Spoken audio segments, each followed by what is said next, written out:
반복되는 일상의 노선을 벗어나 타인의 교양에 올라타고 싶은 분들을 위해 준비했습니다.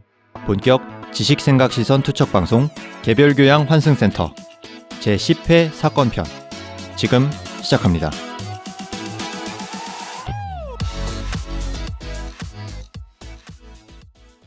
안녕하세요. 안녕하세요. 반갑습니다. 늘 그렇듯이 소개 먼저. 저는 정치사회와 대중문화를 좋아하는 장빈동입니다. 만물에 대한 탐구심이 깊고 그 중에서도 자연을 사랑하는 안브리입니다. 중립주의자입니다. 회색 분자. 네, 회색 분자입니다. 안간접시. 안치들이 다 그런가요? 굉장히 정치적인 유머 좋았죠. 찰스 형. 정치적인 유머. 역시 중립 유머야. 제가 또 감각이 있어요. 유머 감각이 좀 있죠. 유머마저 중립적이었다. 네. 세상의 모든 마이너 감상과 비주류에 관심이 많은 허유생입니다. 문화와 예술을 즐기는 따뜻한 인상주의자 김슨트입니다. 선한 거 어디 갔어? 한 주만에 한 이렇게. 주만에 뺐네요.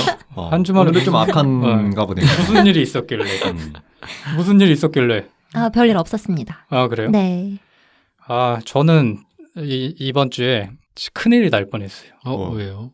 녹음을 참여를 하지 못할 뻔했어요. 뭐 때문에? 같이 이제 밥을 먹은 친구가 양성이 떠가지고 망했다. 그걸 왜 지금 얘기해? 그걸 왜 지금 얘기해? 저희 모였는데 네. 지금 괜찮은 거 맞아요? 아니 이미 다 괜찮아진 상태고 네네. 이제 자가격리 대상이 아니라서 다행이네요. 근데 이거 녹음을 일정을 바꾸게 되면 진짜 일정이 다 꼬이잖아요. 네 분이서 이렇게 했는데 조마조마했는데 정말 다행히도 밀접 접촉자로 분류가 안 돼가지고 음성이 뜨고 이래서 전 살아남았습니다. 친구는 이제 격리소로 끌려갔고요. 괜히 같이 집에서 고기 구워 먹다가 큰일 날 뻔했어요. 요즘에도 격리소가 다 아직도 유지가 되나 보네요. 네, 거기 가면은 뭐 2인실, 4인실 이렇게 하고 있는데 마지막으로 기억에 남는 카톡이 옆 사람 문신 있다. 저는 사실 제가 학위를 따느라고 좀 아이고. 고생을 오래 했었는데 네. 학위는 따셨나요? 2년 정도 전에 땄거든요. 네. 근데 원래 이제 학위와 건강을 바꾼다고 얘기를 많이 하거든요. 네. 그래서 최근에 병원들을 돌아다니면서 지금 병원 쇼핑하고 있는 정도로 그래요? 네, 아픈 데가 너무 많아져가지고 이제 좀 힘들어하고 있습니다. 어떡해요. 뭐 어떻게 해줄 수 없죠. 아니. 제 걱정했어요. 본인 네. 남의 일이 아니니까 네. 노하우가 있겠죠. 한번 여쭤보세요. 알려주세요. 나중에. 그냥 병원 가시면 됩니다. 병원에서 이렇게 하라면 이렇게 하고 저렇게 하라 그러면 저렇게 하고 이제 그래서 죽겠습니다. 병원 다니느라. 네. 부르님은? 저는 그 부동산 강의를 하나 신청해서 아직 듣진 않았는데 시작을 했거든요. 꽤 네. 유명한 부동산 강의인데 본격적인 내 집 마련을 위한 스텝을 밟으시는 거예요? 본격적인 투기를 위한 스텝을 밟으시는 거예요. 서울의 중앙에 이렇게 제가 또 이제 아직 무주택자다 보니까 어떻게 하면 한 살집 마련할 수 있을까 했는데 이제 거기 전체 오픈 카톡방이 생겼어요. 한 600여 명이 되더라고요. 그 분위기가 적응을 지금 하는 중인데 참 쉽지 않더라고요. 왜 어떤데요? 너무 다들 이제 그런 하이텐션 열정맨이야? 네, 다 열정을 이제 가득 차셔가지고 이제 막 아침마다 좋은 아침입니다 한 수백 개 올라와요. 오늘도 뭐 명언과 함께 아침을 여세요. 약간 나이대들이 확실히 좀 있으시더라고요. 좀 애기 엄마들, 아주머니들, 뭐 아저씨들 이렇게. 저는 좀 젊은 편이다 보니까 그런 분위기 이런 잘 느낌? 적응 못 하시잖아요. 그래서 저도 노력하고 있어요. 네, 좋은 아침이에요. 이렇게. 하긴 내 집 마련을 위해서는 그렇죠. 회색 분자가 뭐고 다 때려치고 그런 조금의 불편함은 또 익명 카톡방이니까 거기서는 그래요? 또 그렇게 또 새로운 분위기에 한번. 저희가 이제 아껴두고 있는 특집 중에 투자 특집이 하나 있고 재테크 특집 이런 게 있기 때문에 나중에 경험이 쌓이시면 뭐 부동산에 관련된 에피소드 한번 해주시는 것도 좋지 않아요? 좋네요. 열심히 공부해 볼게요. 알겠습니다.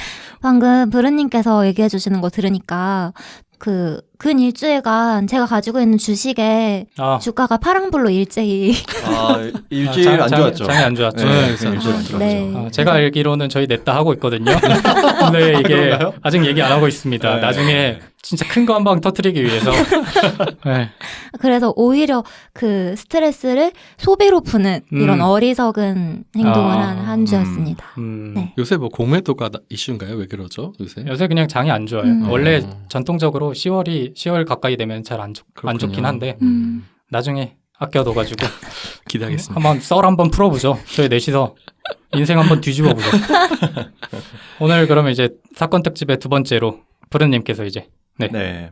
제가 준비한 거는 미국 역사상 뭐 인류 역사상 가장 큰 사건 중에 하나이지 않을까 싶은 이제 9.11 테러에 대해서 준비를 해봤습니다. 9.11 테러. 벌써 10년이 지났네요. 20년. 20년? 20년이네? 20년. 그렇구나. 네. 나 방금 10년도 진짜 오래됐다 이 생각하고 있었는데 20년이네. 20년 됐어요. 그러니까 저희 정도 세대면 뭐 초등학교 저학년, 고학년 그쵸, 이 정도 아마 네. 됐을 것 같아요. 진짜 오래됐네요. 네. 그렇죠. 그때 당시의 기억들 다들 나세요? 저는 사실 중학생이었던 것 같은데 네.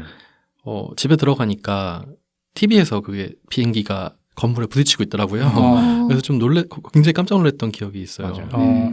저는 아침에 TV를 항상 틀어놓잖아요. 네. 뉴스에 막 나오잖아요. 네. 아마 우리 시간은 9월 12일이었을 텐데. 근데 너무 어린 마음에 그걸 인지를 못하고 그냥 사고인 줄 알고 단순한 저게 왜 이렇게 크게 보도되지? 약간 이런 생각을 했던 그 기억이 나요. 그 심각성을 인지 못한 게 그냥 세계 이슈 뭐 이런 걸로 막 단신으로 나오는 거 아닌가? 사고인데 너무 크게 나온다. 막 그렇게 생각했던 기억이 나네요.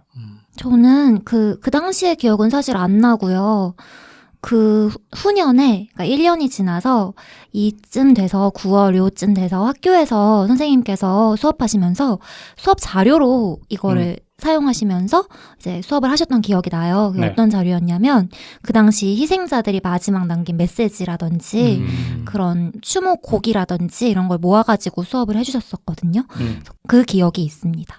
네. 저는 그냥 영화인 줄 알았어요. 그러니까 영화랑 그때는 현실적인 거랑 잘 분간을 못했기 때문에 그거의 심각성을 브른님처럼 진짜 인지하지 맞아. 못했죠. 어릴 땐 그렇지. 근데 이제 그게 나중에 며칠 뒤에 이제 화제가 된 게 그 모습도 모습이지만 당시 그 부시 대통령이 이제 어린이집에서 강의를 하다가 네. 심각성을 인지한 장면 있잖아요. 네. 네. 그걸 보고 이거 진짜 장난 아니구나라는 거 오히려 더 느꼈던 것 같아요. 그 어린 마음에.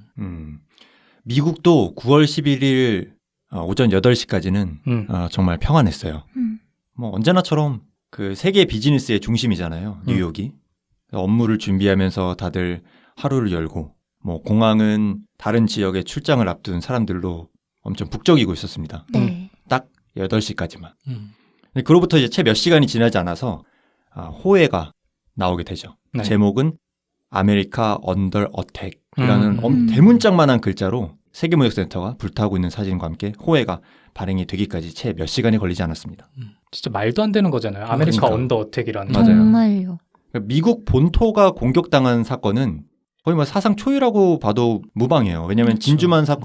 진주만이 있긴 했지만 그거는 엄밀히 얘기하면은 하와이 쪽 이제 미국의 영토인 내전 아니고는 뭐 맞아요. 전쟁이 없었던 미국 본토가 그것도 본토에서도 심장이라고 여겨지는 뉴욕의 마천루 빌딩이 민항기를 직격으로 맞아서 무너졌다. 이거는 정말 충격적인 사건이었죠. 그러니까 우리가 당시에는 어려서 심각성을 인지 못한 맞아요. 측면도 굉장히 있겠지만 어리지 않았더라도 그러니까 어느 정도 자란 성인이었어도 그 상황 자체가 너무나 비현실적이었기 때문에 오히려 더 이거를 인지 못한 사람들도 굉장히 많았을 것 같아요. 맞아요. 첫 비행기가 부딪힐 때까지만 해도 사람들은 그거에 대해 심각성을 그렇게 느끼지 못했다고 해요. 실제로는. 예. 뭐 용문을 몰랐을 것 같아요. 맞아요. 이게 테러인지 사고인지. 사고일 수도 있고. 네네. 맞아요. 이 9.11이라는 사건이 그럼 왜 일어나게 됐나? 이게 시기열을 좀 앞으로 돌려서 어떤 미국과 중동 역사를 한번 짚어보고 가는 것도 나쁘지 않을 것 같아요. 그래서 궁금합니다. 준비를 재밌을 것 해봤습니다. 같아요. 네. 그러니까 중동의 분쟁에서부터 이 큰 사건의 출발이 이루어지는데요. 네. 뭐 아시다시피 중동에서 가장 대표적인 분쟁 지역이라고 하면은 어디가 있을까요? 팔레스타인, 이스라엘. 맞습니다. 네. 이스라엘. 팔레스타인과 이스라엘 지역을 빼놓을 수가 없는데 네. 원래 19세기까지 그 예루살렘이 성지잖아요. 네. 이슬람과 기독교의 동시 성지인데 네. 요 예루살렘은 원래는 오스만 제국의 식민 영토였어요. 근데 1차 세계대전이 끝나고 오스만 제국이 패퇴를 하면서 영국과 프랑스가 이 오스만 제국의 아랍어권 지역을 각각 나눠서 영국령 팔레스타인 그리고 프랑스령 레바논, 시리아를 창건을 하면서 분할 통치를 시작하게 돼요. 네. 근데 그때 기회를 엿본 민족이 있었습니다. 바로 유대인이었죠. 네. 유대인들은 로마 시대부터 박해를 받은 민족이어서 굉장히 어떻게 보면은 피해의식도 있고 그 아픔 있잖아요. 네. 민족이 박해받았다는 아픔 그리고 세계에 걸쳐서 나라가 없이 뿔뿔이 흩어져 산다는 아픔 네. 그런 게 가지고 있는 민족이었는데 당시에 이제 동유럽, 서아시아, 북아프리카 기점으로 반유대주의가 막 커지니까 우리가 이제 더 이상은 떠돌이로 살 수 없다. 유대인들 다 뭉쳐 해서 이 무주공산이었던 팔레스타인 지역의 예루살렘으로 모이게 됩니다. 시오니즘이라고 해서 그렇죠. 항상 그런 정서가 있었죠. 네. 그때부터 이슬람 공동체랑 이스라엘의 원수진 역사가 시작이 된 거죠. 한마디로 그냥 여기 우리 성지니까 너네 나가라. 서로 나가라 하는 거예요. 쉽게 얘기하면. 그 상태에서 사실 영국이 되게 잘못하지 않았나요? 영국이 팔레스타인 편도 들어주고 그 2차 세계대전인가요? 그게 누구 편을 들고 막 뒤통수를 치기도 하고 이런 복잡한 역사가 또 얽혀 있긴 한데 여기까지 다 들어가면은 너무 깊어지기 때문에 네. 그래서 쉽게 얘기하면 너네 나가라 이 싸움이었던 거예요. 그렇죠. 아랍권과 유대인 간에. 그래서 이 예루살렘을 가지기 위한 정말 크고 작은 많은 전쟁이 발생을 해요. 그 중에 하나가 1982년 이스라엘의 레바논 침공이었는데요. 이 레바논 내에 존재하던 기독교파 그리고 이슬람파 간의 내전이 있었는데 이게 우리 이스라엘의 안보를 위협한다. 너네 내전이 우리 이스라엘을 위협한다는 이유로 침공을 감행한 거죠. 네. 9.11 테러의 가장 중심이 되는 인물 오사마 빈 라덴은 57년에 태어나서 이 이스라엘이 레바논을 침공할 당시에 20대 중반이었어요. 혈기왕성한 정치에 관심이 많은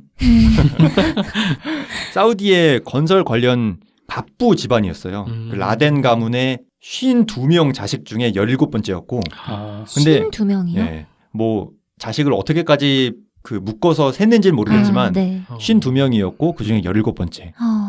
그 한 명이 다 나온 건 아마 아니겠죠. 그렇죠. 네. 네. 근데 집에서도 내놓은 자식 취급받을 정도로 망난이었고 경전 공부에만 진짜 광적으로 집착하는 아이였대요. 경전을 공부하는 망난이 네. 있던 건가요? 이슬람 모범적인 건지 뭔지 잘 모르겠네요. 꾸란 말씀하신 건가요? 이슬람 경전. 근데 집이 워낙 돈이 많으니까 그러면서도 또 학교는 다 명문학교를 다녔대요. 본격적으로 이슬람 극단주의 성향이 나타난 거는 80년대를 관통하는 전쟁이었던 소련 아프간 전쟁 때 무자헤딘이라는 의용대에 참전을 하면서 서서히 모습을 드러낸 것 같은데 당시만 해도 미국과 빈라덴의 사이가 되게 좋았대요. 왜냐하면 소련을 상대로 한 전쟁에서 싸워주는 사우디 갑부 집안의 뭐 엘리트 친구니까. 그러니까 CIA랑 실제로 사이가 나쁘지 않았다고 하네요. 무자헤딘 최근에 그 아프간 사태에 대해서 그 사태에서도 꽤 많이 나왔던 이름인 것 같네요. 맞아요. 그 아프가니스탄도 말씀해 주신 대로 진짜 참 막장인 게 그 1919년에 왕국으로 독립을 해요. 네. 근데 막 갈라져. 왕정을 지지하는 왕당파, 우리는 왕이 없이 공화국으로 가야 된다. 공화파, 우리는 사회주의로 가야 된다. 사회주의파. 그리고 이슬람이니까 이슬람 근본주의로 가야 된다. 이슬람 근본주의 국가 건설을 주장하는 원리주의파. 이렇게 갈라져가지고 뭐 이합집산을 하면서 내부 분열이 이어지는 상태였어요. 그러다가 73년에 옛날 총리였던 무하마드 칸이 쿠데타를 일으킵니다. 그러면서 왕정을 폐지하고 대통령이 됐죠. 이제 공화정이 된 거죠. 그 다음에 이놈이 쿠데타를 일으키면서 칸이 칸. 당시 왕정에 반대하던 아프간 최대 공산주의 정당의 지지를 받았는데 이 사람이 멍청하게 독재를 하려고 자기를 도와준 이 좌익파랑 그다음에 이슬람 근본주의를 동시에 탄압하는 우를 범해요. 네. 그래서 결국 좌익 단체의 쿠데타 때문에 죽습니다. 그러면 당연히 친소련 좌파 정부가 들어서게 됐죠. 네. 근데 좌파 정부가 들어서니까 이번에는 근본주의자, 이슬람 근본주의자들이 저항을 하는 거예요. 무자헤딘이라는 반란군을 설립해서 봉기를 일으키는데 좌파 정부가 위기에 빠지니까 소련이 참전을 하죠. 그래서 소련이랑 이 무자헤딘이랑 싸우게 된 거예요. 빈라덴은 이 무자헤딘의 소속이었던 거고. 그래서 당시 아프간이 이슬람 근본주의의 중심이었고 그걸 지키기 위해 서방이랑 싸우는 성전이라고 해야 되나? 그런 성격의 전쟁을 표방하고 있었고 그래서 아마 빈라덴이 사우디에서 그쪽으로 건너가지 않았나 하는 추측이 있어요. 이런 시대적인 배경이 있기 때문에 당시에 20대 중반인 혈기 넘치는 나이였던 빈라덴이 그 이스라엘의 레바논 침공을 보고 서방에 대한 부정적인 감정을 가질 수밖에 없었죠. 예. 안 그래도 근본주의자인데 이스라엘이 아랍권 국가를 마구 침공하는 걸 봤으니까. 그리고 이제 94년 이후부터 아프가니스탄에서 세를 키워가고 있던 탈레반이랑 빈라덴이랑 관계를 맺는다라고 추측이 되고 있어요. 그리고 이때부터가 아마 빈라덴이 이슬람 극단주의자로서 본격적으로 나서기 시작한 때라고 봐도 좋을 것 같은데 이 젊을 때 겪었던 이스라엘이랑 레바논 전쟁이 영향을 미쳤는지는 몰라도 빈라덴한테는 이스라엘이 참 눈의 가시였어요. 뭐 당시에 전 중동이 이스라엘을 싫어하기도 했고 그치. 그래서 이스라엘을 이놈들을 내가 어떻게든 멸망시켜야겠다. 멸망시켜야겠는데 그럼 어떻게 해야 되나 생각해보니까 유대인들이 많이 건너가서 권력층을 형성하고 있는 나라가 이제 미국이었던 거죠.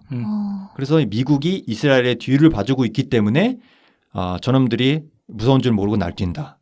그러면 이스라엘을 멸망시키기 위해서는 배후에 있는 미국을 조져야 된다. 이게 이제 빈라덴이 내린 결론이었죠. 그리고 실제로 82년도에 레바논 전쟁 때 미국 역시도 함대를 파병하기도 했으니까 네. 뭐 여러 가지로 명분은 갖춰진 상황이었습니다. 네. 그러면 미국을 충격에 빠뜨리려면 어떤 방법을 취해야 할까를 생각한 거죠. 당연히 그 방법은 누구도 시행한 적이 없었던 방법이었어야 했어요. 그게 바로 누구에게도 허락되지 않았던 미국의 본토 공격이었습니다. 앞에서 설명드린 것처럼 이 사건은 2001년 9월 11일 오전 8시 50분경에 일어난 미국 역사에서 가장 끔찍한 테러로 남아있는 사건이에요. 뉴욕 세계무역센터 그리고 워싱턴 펜타곤이 항공기 직격으로 무너졌고 테러리스트 19명 포함 총 2,996명의 사망자, 부상 최소 6,000명에서 최대 25,000명, 건물 붕괴 시에 발생한 분진 등으로 인한 암 발생과 건강 악화자 등 2차 피해자가 5,700명에서 7만 5천여 명. 단일 테러로 이보다 큰 상흔을 남긴 사례는 없어요. 진짜 민항기로 건물을 직격하는 테러는 사상 초유이기 때문에 충격 또한 엄청났던 사건이고요. 총 4대가 납치가 됐는데 그 비행기가 어떻게 해서 납치가 됐는지를 설명을 하나씩 드리려고 해요. 네. 먼저 첫 번째는 보스턴을 출발해서 미국 동부죠. 이제 LA로 가던 아메리칸 항공 AA11편이 이제 첫 번째 희생여행이었어요. 네. 7시 50분 탑승자 92명을 태우고 이륙한 뒤에 불과 13분 뒤에 납치가 되었고요. 하이제커는 총 5명. 이 5명이 미리 소지한 칼로 기장과 부기장을 찔러 죽이고 항공기를 탈취합니다. 그 다음에 서쪽으로 향하던 항로를 이탈해서 뉴욕으로 향한 뒤 오전 8시 46분, 약 1시간이 지난 뒤죠. 세계무역센터 1번 타워 93층에서 99층을 정면 충돌합니다. 이때만 해도 관제 쪽이나 이 지상에서는 단순 항공 사고 참사, 그러니까 우리가 어렸을 때 생각했던 그런 느낌 정도로 생각을 하고 있었다고 해요. 뭐 워낙 이게 상상이 불가능한 일이니까 테러라고는 생각을 아예 못한 거죠. 뭐 이때만 해도 2001년이니까 휴대폰 자체도 그렇게 많지 않았고 네. 그다음에 또 워낙 갑작스럽게 일어나서 1번 타워 피격 상황을 녹화한 영상은 딱 하나밖에 없습니다. 그래요? 근데 그 하나가 어떻게 해서 녹화가 됐냐면 네. 프랑스 출신의 영화 제작자가 뉴욕시에 이제 파견이 된 신참 소방관에 대한 다큐멘터리를 만들고 있었어요. 조그만 카메라 들고 이제 그 신참이 막 어리버리하는 모습을 찍고 있거든요. 네. 네. 근데 비행기 소리가 하늘에서 엄청 크게 들려요. 네. 날아가는 소리가. 네. 그래서 막 두리번 해요. 음. 그러다가 그 카메라를 든 사람이 이제 감독이죠. 그 비행기 소리를 따라서 이렇게 해서 옆을 비추는데 이제 그게 세계무역센터였던 거죠. 그 비추자마자 바로 이제 비행기가 그 건물을 직격하는 모습이 나오고 Holy shit! 말하면서 이제 막 소리를 지르고 막 달려가는 그런 모습이 나옵니다. 그러니까 그 주변에 있던 사람들의 트라우마도 어마어마할 것 같아요. 그럼요. 그래서 그 다큐멘터리는 자연스럽게 네. 9.11 테러에 대한 다큐멘터리로 방향을 수정을 했다고 해요. 네. 두 번째 비행기 역시도 5명의 하이제커에 의해서 납치가 되었는데요. 유나이티드 항공사 UA175라는 이름을 달고 있는 이 역시도 보스턴에서 LA로 가는 비행기였어요. 8시 14분에 이륙을 했고 앞서 이륙해서 납치된 그 첫 번째 비행기랑 같은 주파수를 써서 여기 비행기의 조종사들은 이륙 직후에 첫 번째 비행기에서 납치범들이 하는 방송을 듣고 납치를 이미 인지를 했다고 해요. 네. 그리고 심지어 경로를 이탈해서 막 마음대로 움직이는 그 첫 번째 비행기를 육안으로 8시 30분경에 확인까지 해요. 저기에 그 관제탑에서 얘기하는 그 비행기가 저기 있는 것 같다. 이런 교신 기록도 있거든요. 그리고 약 5분이 지나서 이 항공기 역시도 납치가 됩니다. 네, 기장과 부기장 역시 칼에 찔려서 사망을 했고 그 납치범들은 그 세계무역센터로 향하게 하기 위해서 미친 듯이 급강화를 해요. 테러리스트들이. 그러면서 이제 뭐 난리가 난 거죠. 관제탑에서는 이거 전투기가 아니냐라고 착각을 할 정도로 급강화가 심했다고 합니다. 네. 그때 이제 2번 타워는 또 가관이었는데 이런 방송이 나와요. 이거는 1번 타워의 충돌일 뿐이니까 2번 타워에 계신 여러분들은 사무실로 돌아와 주시기 바랍니다. 낙하물로 더 위험할 수가 있으니까요. 2번 타워에 머물러 주세요. 그러니까 어떻게 보면은 합리적인 선택일 수도 있었어요. 당시는 이제 사고로 인지를 하고 있었고 낙하물들이 계속해서 그 높은 빌딩에서 떨어지고 있었기 때문에 네. 지금 섣불리 내려가는 건 더 위험할 수 있다. 근데 헌데 이게 오판이 될 줄은 누구도 몰랐던 거였죠. 그게 한 번 더 충격적인데 누가 그게 한 번 더 올 거라고 그러니까요. 생각했겠어요. 뒤늦게 단지 전체에 대피령을 내렸지만 이미 그 당시는 피격 1분 전이었습니다. 그 비행기는 일반적인 민항기 강하율의 5배, 4배, 5배로 강화를 한 뒤에 9시 2분경 2번 타워의 77층부터 85층을 충돌을 합니다. 이때는 1번 타워랑은 상황이 달랐던 게 그 피격을 당해서 전 세계가 1번 타워를 보고 있는 와중에 두 번째 테러가 일어난 거예요. 네. 그러니까 전 세계가 생중계로 보고 있는데 또 비행기가 옆에 있는 타워를 직격을 한 거고 그렇기 때문에 충격은 훨씬 컸죠. 이 충돌로 모두가 이제는 사고가 아니라 테러다라는 것을 직감을 하게 됩니다. 이 당시 비행기가 워낙 급하게 하강을 해서 그 세계무역센터의 중심을 좀 비껴나간 상태였대요. 그래서 그걸 중심으로 맞추기 위해서 테러리스트들이 막판에 기체를 왼쪽으로 심하게 기울이거든요. 네. 그래서 기체가 대각선으로 건물을 직격을 하게 됩니다. 맞아. 그랬던 것 같아요. 네. 그래서 아이러니하게도 항공기가 건물에 충돌하는 면적이 최대화가 돼서 1번 타워에 비해서 훨씬 빠르게 2번 타워가 무너지는 결과를 초래하게 됩니다. 이 피격 이후에는 진짜 거의 뭐 생지옥이에요. 이게 비행기 안에 가득 찬 항공기유가 같이 폭발을 하면서 순간적으로 온도가 1000도 가까이로 상승을 했어요. 사람들이 생각하기로 이거 헬기로 얼른 가서 위에 있는 사람들 구할 수 있지 않아? 이렇게 생각을 많이 하잖아요. 네. 근데 실제로는 너무 높은 온도 그리고 온도로 인한 난기류 형성 때문에 헬기 접근이 그냥 아예 불가능했다고 해요. 시도는 했는데. 그래서 일정 시점 이후로는 NYPD에서 안타깝지만 구조를 중단해야 될 것 같다라고 얘기를 하고 소방관들이 그냥 아래에서 무기력하게 시민들이랑 같이 그걸 쳐다보고 있어요. 그 표정이 정말 애처롭다.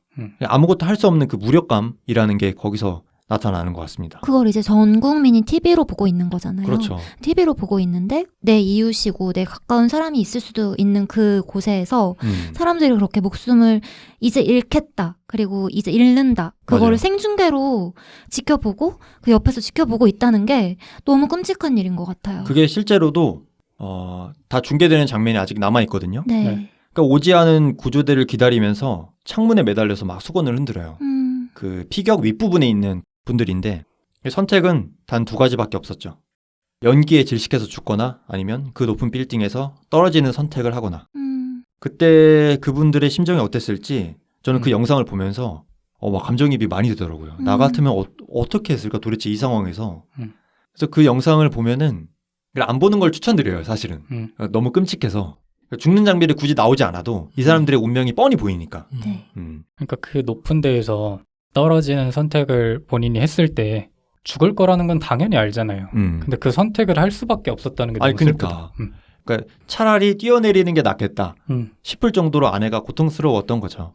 네. 너무 끔찍합니다. 네. 네. 그 당시에 생존자 중에 한국인 생존자가 한 분이 계신데 네. 그분이 인터뷰한 거를 옛날에 봤는데 너무나 참혹해서 억지로 기억을 안 하려고 하는데 아직도 기억이 남는 게 그분이 내려와서 겨우겨우 내려와서 다른 데로 막 뛰어가는데 자꾸 어디선가 타닥타닥 하는 소리가 들리더래요. 아이고. 근데 그게 떨어지는. 그때는 몰랐는데 네. 나중에 그거를 돌이켜보니까 그게 사람이 떨어지는 소리였다. 그게 떨어진 사람과 아래에서 구조 작업을 펼치고 있던 소방관이 또 직격을 하면서 소방관도 직사한 경우도 있대요. 예. 그러니까 참 현장이 참혹하다 못해. 아비규환이었네요. 네, 그렇죠. 그게 중계가 됐는지 모르겠지만 그 주변이 그 피로 물들어서 이제 떨어진 사람들의 피로 물들어서 뭐 차마 뭐 눈 뜨고 볼 수 없는 상황이었다고 해요. 세 번째 비행기 AA77기는 8시 51분경에 납치가 됐는데 얘네들이 짜고 들어갔나 봐요. 역시 5명의 하이제커로 구성이 돼 있었고 워싱턴을 출발해서 이건 이제 워싱턴에서 LA로 가던 비행기였는데 이걸 다시 돌려서 국방부 펜타곤으로 향했고 네. 펜타곤을 직격을 해서 총 200여 명의 사망자를 냈습니다. 그리고 마지막 US-93편은 유일하게 테러범들이 뜻을 이루지 못한 납치 비행기예요. 이 비행기는 뉴욕 말고 뉴어크 국제공항을 떠나서 샌프란시스코로 향하던 유나이티드 비행기였는데 네. 8시 42분에 이륙을 해서 9시 경에 안정 순항 상태에 이르는 동안 이미 세계무역센터 테러가 발생을 했어요. 그래서 유나이티드 항공사가 이 항공기에 조종실 침입을 주의하라는 내용의 경고문까지 발송을 했었어요. 그래서 조종사들도 이미 인지를 하고 있는 상태였는데 네. 1분 뒤에 조종실이 이제 괴한들의 침입으로 난장판이 됐죠. 네. 얘네들이 워싱턴을 노리고 있다는 거를 안 기장이 얘네들이 침입을 하자마자 바로 자동 조종을 풀었어요. 그 다음에 네. 고도를 막 낮춰서 서 있지 못하게 방해하고 저항을 했죠. 네. 근데 결국에는 이제 살해가 됐어요. 기체 탈취한 납치범들은 이 방송을 해서 승객들을 자기를 기장으로 알게끔 속이려고 했는데 네. 이미 그 기체의 승객들은 다수의 비행기가 자폭 테러의 희생양이 됐다라는 거를 뭐 소식을 전해 들어서 사실을 알고 있는 상태였어요. 그래가지고 우리가 이렇게 죽으나 저렇게 죽으나 죽는 건 매한가지니까 조종석을 우리가 탈취를 다시 해야겠다라는 계획을 세울 수가 있었죠. 사실 다른 비행기에 있는 승객들이 여기에 비해서 가만히 있었던 이유가 뭐냐면 네. 보통의 여타 비행기 인질 사건은 돈을 노리고 하는 경우가 대부분이었어요. 네. 그래가지고 비행기를 회항을 해서 공항으로 보통 간 다음에 거기에 착륙을 시켜서 맞아. 협상을 하는 경우가 대부분이었거든요. 네네. 그래서 얘네가 뭐 아주 안 좋은 사건이긴 하지만 얘네가 회항을 시켜서 공항에 내리기는 하겠구나 라고 생각했던 승객이 많았대요. 그래서 저항을 안 했고 네. 그러다가 이게 심상치 않다라고 느꼈을 때는 이미 상황이 늦은 상황이었죠. 그래서 이 유나이티드 항공 승객들은 9시 57분에 영웅적으로 반격을 시작합니다. 또 안에서 막 소란이 벌어지니까 네. 조종관을 잡은 테러리스트는 막 기술을 막 요동쳐서 흔들리는데 그 흔들리는 와중에서도 승객들은 테러리스트 2명을 제압을 성공합니다. 그 다음에 기내식 수레를 끌어다가 조종관 문을 열려고 조종석 문을 들이받기 시작하죠. 네. 그래서 조종석에 앉아있던 2명 그 테러리스트들이 막 의논을 하기 시작해요. 이거를 지금 당장 떨궈? 아니면 좀 더 몰아? 이러면서 막 한 명은 그 알라는 위대하다 이걸 이제 읊기 시작해요. 떨어뜨릴 준비를 하는 거예요. 근데 옆에 있는 사람이 아니야 아직 안 돼. 최대한 워싱턴까지 가보자 하면서 결국에는 10시 2분경에 승객들이 진입에 성공하죠. 그다음에 엄청난 몸싸움이 벌어집니다. 네. 그 몸싸움을 하는 와중에 당연하게도 조종관이 많이 틀어지게 돼요. 네. 틀어지면서 시속 900km 속력으로 펜실베니아주 들판에 추락을 합니다. 당시 그 충격이 너무 컸기 때문에 정말 작은 잔해를 보고 여기가 추락 지점이구나라고 생각을 할 정도였다고 해요. 그 정도로 큰 폭발이었다고 합니다. 그래서 최종 목적지가 어디였는지는 정확하지 않구나. 알 수 없지만 워싱턴 지역이라는 걸 추측을 해봤을 때 네. 그리고 뉴욕에 2대가 갔고 워싱턴에 2대가 있는데 하나는 펜타곤이니까 당연히 하나는 국회의사당 아니면 백악관이었을 것이다 라는 추측이 지금 있는 상황인 거죠. 경제의 중심이랑 국방의 중심이랑 그렇죠. 이제 정치의 중심을 이제 마지막으로 하려고 그랬겠지. 네. 당시에 이 항공기는 늦게 납치가 됐으니까 그걸 대응 비행으로 전투기가 출격을 했다고 해요. 워싱턴은 지켜야 되니까. 네. 근데 너무 경황이 없어서 전투기에 무장을 갖추지 못한 채로 출격을 했다고 해요. 아이고. 빨리 일단 떠라. 그래서 이 전투기 조종사의 인터뷰가 남아있는데 당시에 이 항공기가 아무 탈 없이 워싱턴까지 진입을 하면 내가 가미가제를 해서 추락을 시켜야겠다라고 생각을 했었대요. 그 조종사가. 근데 물론 자기가 자폭을 하는 건 아니고 네. 날개를 살짝 스치거나 해서 자기는 이제 비상탈출하는 방안을 생각을 했는데 네네. 이미 그 전에 항공기가 추락을 해서 그거는 시행을 안 하게 됐죠. 4대 비행기 중에서 유일하게 뜻을 못 이룬 그리고 승객들의 영웅적인 행동으로 더 큰 인명피해를 막은 비행기다 보니까 이 비행기가 뜬 공항 그리고 추락한 지점 이런 데는 다 이 비행기에 관한 그 기록물들이 남아있어요. 기념이라고는 하기 좀 그렇고 추모관. 네, 추모에 관련된 시설 같은 게 마련이 되어 있습니다. 음. 그래서 이 영웅적인 승객들의 반격을 기록한 영화가 하나 있는데요. 네. 여러분들도 많이 보셨던 영화 제이슨 본 시리즈로 유명한 영국 출신의 폴 그린그래스 감독이거든요. 이분의 2006년작 플라이트 93 이란 영화가 있어요. 그래서 이 제작진들이 원래 폴 그린그래스 감독이 그 연출을 되게 사실고증을 철저히 해서 다큐멘터리 같은 연출을 하는 걸로 되게 유명해요. 네. 그 캡틴 필립스라는 영화를 보시면 소말리아 해적한테 납치된 실제 그 화물선에 관련된 얘기도 거의 다큐멘터리 같거든요. 그래서 아마 이 영화도 최대한 실사에 가깝게 연출을 하지 않았을까라는 생각이 들고 그리고 이 영화 제작을 위해서 수년 전부터 관련자 인터뷰하고 그다음에 사고 당시의 교신 내용 자료 수집하고 그다음에 관제센터에 실제로 재직했었던 그 관계자들이 이 영화의 역할 그대로 또 조연으로 출연을 한대요. 그렇게 철저한 고증을 거쳤으니까 당시 사건을 좀 기억하고 싶은 분들은 이 영화를 참고하셔도 좋을 것 같습니다. 이렇게 4대의 비행기가 부딪히는 동안 부시 대통령은 한 유치원에서 참관 수업을 하고 있었어요. 이 애들한테 책을 읽어주고 있었는데 네. 보좌관이 다가와서 뭐라 귓속말을 합니다. 그 다음에 부시의 얼굴이 급속도로 굳어지는 장면이 녹화가 돼 있어요. 네. 이 당시에 보좌관은 미국이 공격당하고 있습니다 라고 보고를 했다고 그러고 부시는 애들이 앞에 있고 국민들이 보고 있으니까 당시에 7분의 시간이 지체가 됐거든요. 네. 그때 동안 뭐 했냐라는 공격을 되게 많이 받았어요. 네. 정치적으로. 네. 근데 애들이 있었고 국민들을 안심시켜야 된다는 생각 때문에 당시에는 그렇게 티를 내지 못했다라고 해명을 하긴 했는데 표정은 숨기지 못하는 장면이 그대로 다 녹화가 돼 있죠. 그 어린이집에서. 그러니까 본인도 이게 뭐 어벙벙하니까 아메리카가 공격당하고 있다는데 이게 무슨 소린지라고 생각하는 시간이 아마 필요했을 거예요. 네. 거기다가 뭐 보고를 제대로 받은 것도 아니고 한 문장 딱 들은 거죠. 맞아요. 그 다음에 이게 테러라는 게 규정된 이후에는 이제 곧바로 당연히 수습에 나섰죠. 네. 하루에 한 3번 정도 연설을 했고 그러면서 민심을 진정시키는 데 주력을 했습니다. 그 다음에 이게 테러로 규정이 됐으니까 그 이후로는 어떤 일이 있어도 미국은 복수에 나설 것이라면서 일찌감치 전쟁을 결정한 모습을 보여주기도 했죠. 네. 미국은 당시에 눈이 그야말로 뒤집혔어요. 네. 뭐 그 당시에 미국의 분노는 말로 표현할 수 있는 수준이 아니었어요. 어떻게 표현을 했냐면 우리 편이 아니면 모두 적으로 간주하겠다라는 그런 표현까지 내세우면서 차원이 다른 보복을 예고를 했습니다. 네. 미국이 이렇게까지 화난 걸 한 번도 본 적이 없는 전 세계는 당연히 공포에 떨었어요. 심지어 틈만 나면 미국을 비난하던 북한이랑 중국조차 바로 즉각적으로 이건 우리가 한 일이 아니라고 애도 성명을 내고 맞아. 테러에 대해서 규탄하는 그런 진귀한 장면이 펼쳐지기도 했습니다. 명분을 얻은 거잖아요, 미국이. 그러니까요. 네. 전쟁을 일으킬. 그러니까 누구든지 박살낼 수 있는 명분을 얻은 거예요. 그래서 아직도 유명한 게 북한에서 그렇게 공손하게 성명을 한 적이 없어. 웃으면 안 되지만 자기 잘못 보통 자기들이 안 했다고 할 필요가 없잖아요. 바로 이제 성명을 내가지고. 맞아.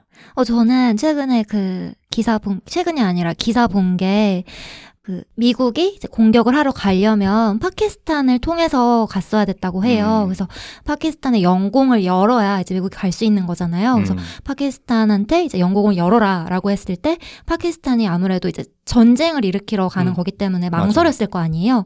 그랬더니 부시 대통령이 영공을 안 열어주면 파키스탄을 석기 시대로 되돌려놓겠다라고 발언을 했다고 해요. 그게 이것도 진짜 유명한 발언이죠. 그 당시에는 그 파키스탄에서 말을 못하고 좀 지난 다음에 말을 했더라고. 이렇게 부시가 말을 했었다. 분노가 어마어마했었던 것 같아요. 맞아요. 네. 이게 사건이 벌어지자마자 다 진짜 부시의 입만 쳐다봤잖아요. 그렇죠. 근데 뭐 우리 같은 국민이야 그래도 뭐 상대적으로 덜 했겠지만 일부 그 테러 집단들은 얼마나 살이 떨렸겠어. 그러니까. 혹시나 자기들한테 불똥이 튈까봐. 평소에 폭력적인 애들도 갑자기 원순위가 돼가지고 아주 미국의 분노가 그만큼 굉장했죠. 당시에 파키스탄이 탈레반 정권의 후원자 같은 국가였어요. 네. 그리고 전쟁을 하러 간다는데 자기네 나라에 영공을 열어준다는 거는 말이 안 되지. 그러니까 그렇죠. 그건 국제법 위반이거든요. 네. 그리고 허용해주지 않는데 지나가는 것도 국제법 위반이에요. 그렇죠.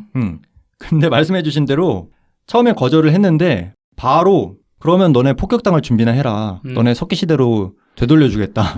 라고 외교 채널의 발언이라고는 상상도 못할 그런 협박을 하면서까지 지나가죠.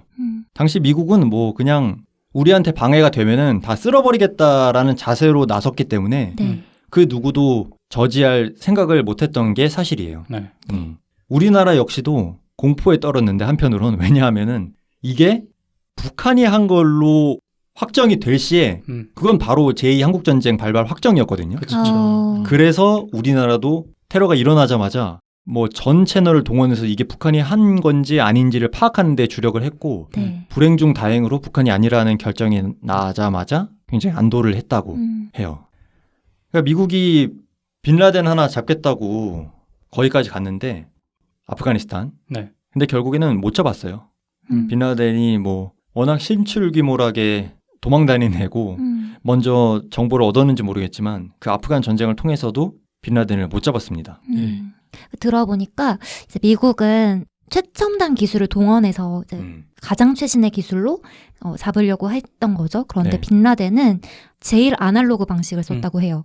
말 하나 전달하는데도 종이 쪽지로 이렇게 전달해서 미션을 전달하고. 도청의 가능성도 있고 그러니까. 네네. 그런 식으로 해서 오히려 못 잡지 않았나라는 분석이 있더라고요. 실제로 뭐 동굴 속에 숨어 있다는 얘기가 굉장히 많이 돌았으니까. 네. 네. 아프간이라는 나라 자체가 또 굉장히 산악지형이라고 하더라고요. 그래서 뭐 어떤 게릴라 전에도 되게 능하게 할 수 있는 그런 지형적 요건도 갖추고 있고 또 뭐 사실 그 부족들이 서로 다른 정치적 입장을 갖고 있어가지고 네. 협조도 잘 안 되는 부분도 있고 그런 얘기를 하더라고요. 맞아요. 거기다 그렇게 치밀하게 테러를 준비한 애가 하고 나서 자기 살 길을 안 찾았겠어. 네, 미리 엄청 준비했겠지. 그렇죠. 말씀해 주신 대로 빈라덴 하나 잡으려고 온갖 첨단 장비 그리고 $5,000만 현상금까지 내걸었는데 잡는 데 실패를 해요. 근데 그 주변 국가 중에 유일하게 그 테러에 대해서 미국을 비난하는 성명을 낸 나라가 있습니다. 바로 이라크인데요. 얘는 지가 진짜 겁대가리를 상실했다라고 느껴질 수밖에 없는 게 그 테러에 대해서 성명을 어떻게 발표했냐면 이것은 신의 뜻이다 라고 발표를 해요. 무슨 생각으로 그랬을까? 그때가 사담 후세인. 네, 맞아요. 후세인 정권이었고 이미 미국과는 좀 척을 지고 있는 상태였어요. 그 부시 대통령이 악의 축으로 일컫는 지목을 했죠. 네, 지목하는 정권 중에 하나였고 그래서 그런 말을 하고 이제 이라크도 작살이 나죠. 이라크 전쟁을 이제 미국이 일으켜서 후세인까지 처단을 하죠. 네. 아무튼 그렇게 빈라덴은 아프간에서 사라지고 그 뒤로 행적이 묘연해졌습니다. 하지만 미국이 어떤 나라예요? 한번 목표를 설정하면 절대로 놓지 않는다라는 게 이 사례를 통해서 증명이 되거든요. 10년 동안 계속 추적해요. 빈라덴을. 네. 그리고 죽일 수 있는 기회도 한 두세 번이 마련이 되는데 그때마다 막판에 엎어지고 해서 못 죽여요. 오바마 대통령이 올 때까지 이제 이어진 거예요. 추적이. 네. 그러다가 이제 가장 유력한 첩보가 들어와요. 빈라덴이 여기에 있을 것이다.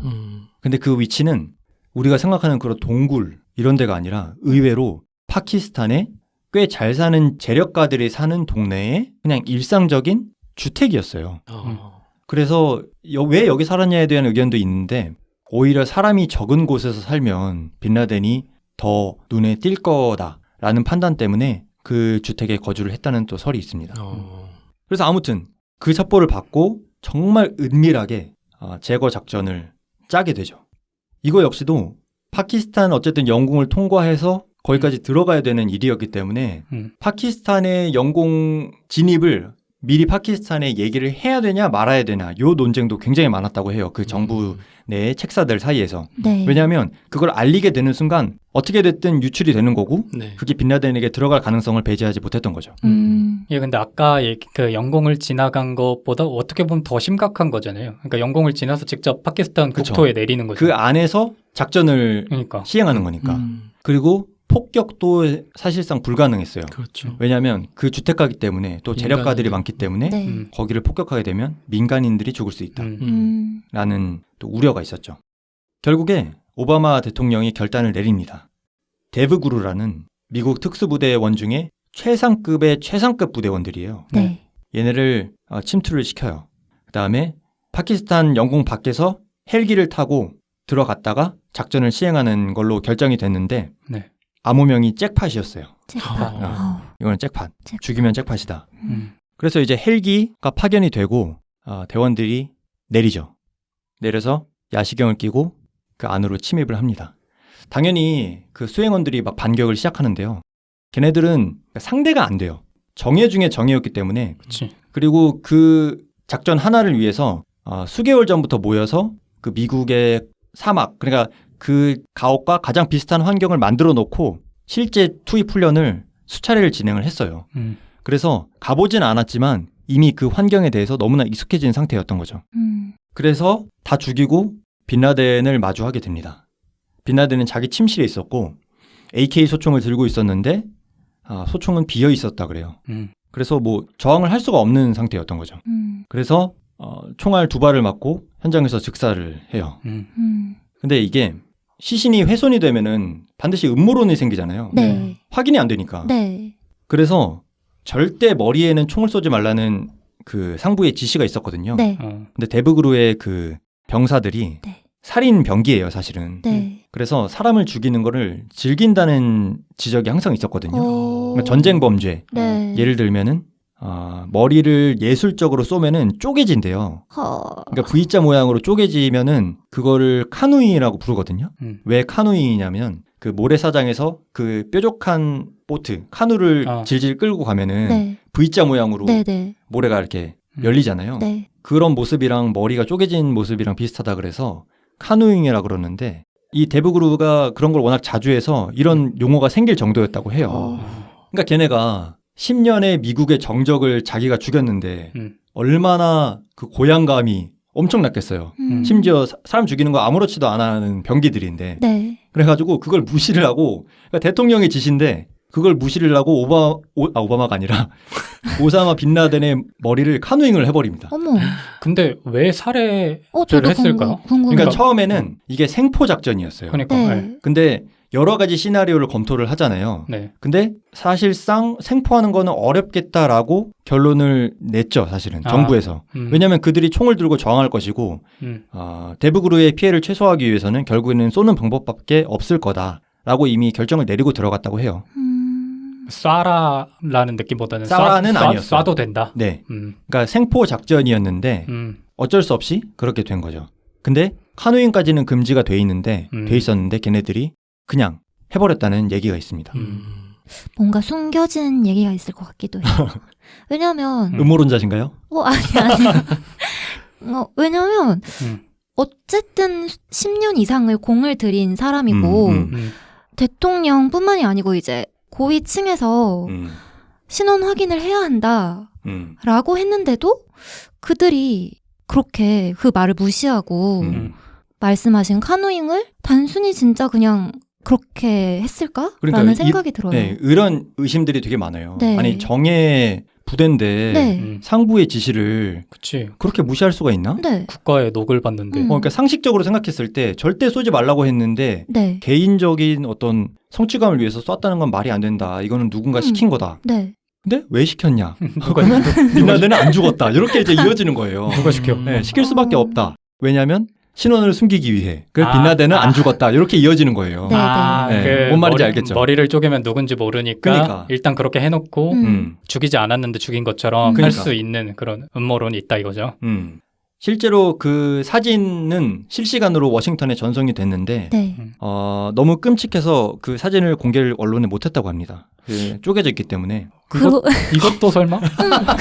음모론자들 많네요. 원래 음모론이라는 게 작은 네. 거에서 시작해서 맞아. 점점 불어나는. 이 작전 종료 이후에 오바마 대통령은 작전 장교한테 빈라덴 확실하냐? 빈라덴 확실해?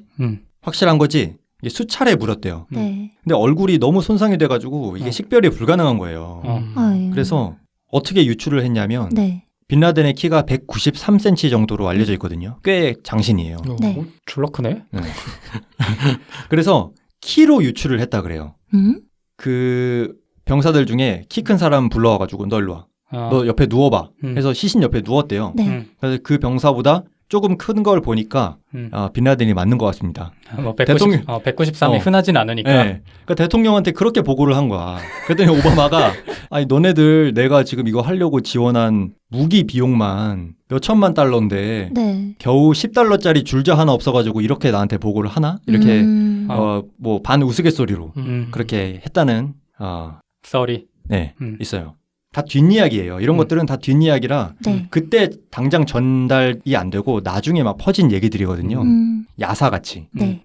이때 DNA로 검사를 확실하게 하는 방법이 있었는데 네. 요거는 또 문제가 뭐였냐면은 그 전에 언론에서 먼저 터뜨릴 가능성이 있었어요. 근데 그거는 이제 정부에서 원하지 않는 방향이었거든요. 어떤 방식으로든 대통령이 먼저 발표를 해야 되는 상황이었는데 네. DNA 검사를 하면 하루 이상의 소요가 되기 때문에 그 전에 언론으로 유출이 될 가능성이 있었던 거죠. 그래서 오바마 대통령의 결단이 필요했습니다. 그래서 결단을 내렸죠. 어떤 결단이었냐면 직접 국민들 앞에 섰습니다. 그날 밤에 언론에 나오기 전에 정의가 실현됐습니다. 라는 내용과 함께 오사마 빈 라덴의 사살을 공식 발표했죠. 아무튼 이렇게 10년간의 미국의 추적은 오사마 빈 라덴이 사살이 되면서 끝이 나게 됩니다. 근데 이걸로 테러와의 전쟁이 종료된 거는 사실 아니에요. 그쵸. 네. 뭐 빈 라덴 하나 죽는다고 모든 테러리즘이 뿌리 뽑히는 것도 아니고 네. 또 거기다가 너무 많은 돈을 써서 최근이죠. 바이든 대통령이 결국 아프간 철군을 결정하기도 했고 네. 그리고 다시 탈레반 정권이 들어왔잖아요. 네. 네. 그렇게 빈라덴 죽이고 나서 왜 철군을 안 했을까요? 그러니까 아프간에서 계속 주둔을 왜 했을까요? 원래는 이제 아프가니스탄의 뭐 민주주의를 이제 지킨다. 그들의 자유를 지킨다라는 명목으로 있었죠. 근데 그게 이제 비용이 많이 늘어나고 네. 미군이 없으면 자치가 되지 않는다는 걸 미국이 깨달은 거예요.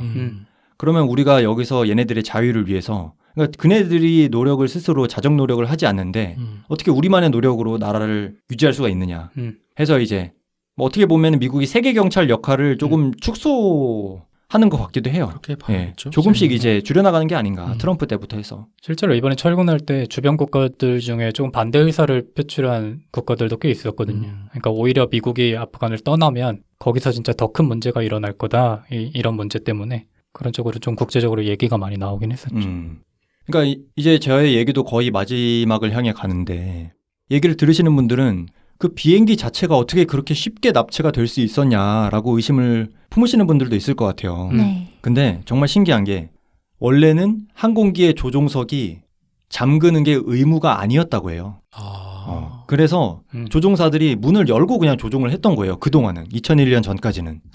그래서 테러리스트들이 그렇게 쉽게 접근을 할 수 있었던 거고 역설적으로 이날 이후로 항공기 보안이 강화되고 조종석 잠그기 뭐 이런 기초적인 것부터 해서 재정비가 되면서 안전이 강화되기도 했다고 합니다. 미국 입장에서는 어딜 감히 미국을 공격하겠어라는 생각도 했겠죠. 그렇죠. 네, 그런 오만함도 있었다고 생각이 드네요. 네. 다 칼에 찔려 죽었는데 지금 생각으로는 어떻게 칼을 들고 입장 자체가 가능했을까라는 그치. 생각도 들잖아요. 맞아요. 검문에 걸린 테러리스트도 있는데 그게 칼이 너무 작다는 이유로 통과를 시키고 그러기도 했대요. 알고도?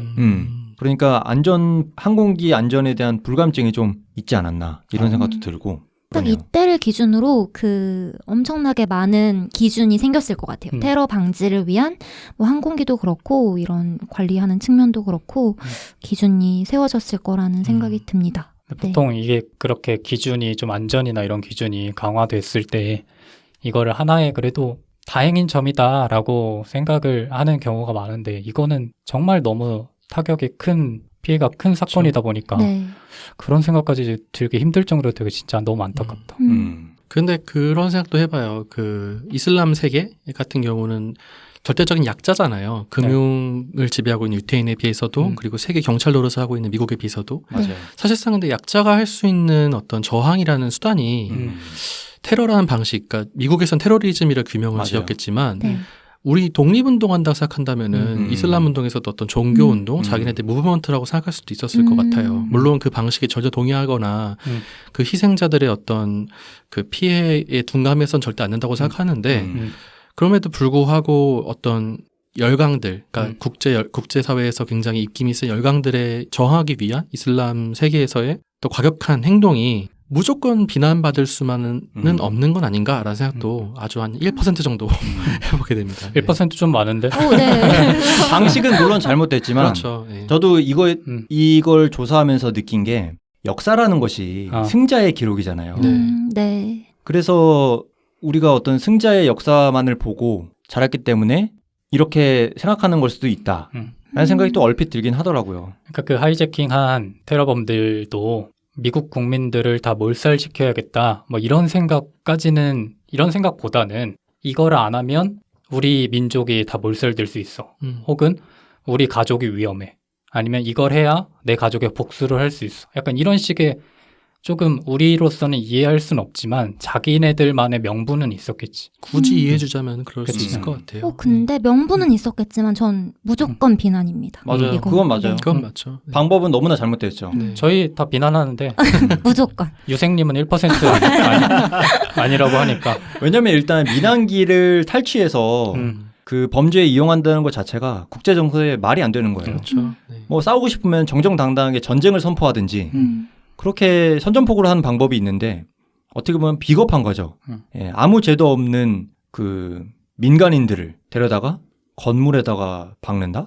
이거는 뭐 말도 안 되는 거죠. 너무나도 많은 민간인 사상자를 냈기 때문에 네. 이제 전혀 절대로 이제 동의받거나 아니면 지지받을 수 없는 행동인 건 사실인 것 같아요. 우리야 뭐 빌라덴이 죽었다라는 얘기를 들었을 때 죽었구나 했겠지만 그 당시 그 사건을 겪었던 수많은 미국인들과 그 피해 희생자들의 유가족들은 과연 그 소식을 듣고 어떤 생각을 했을지가 감히 상상이 잘 안 돼요. 네. 그렇죠.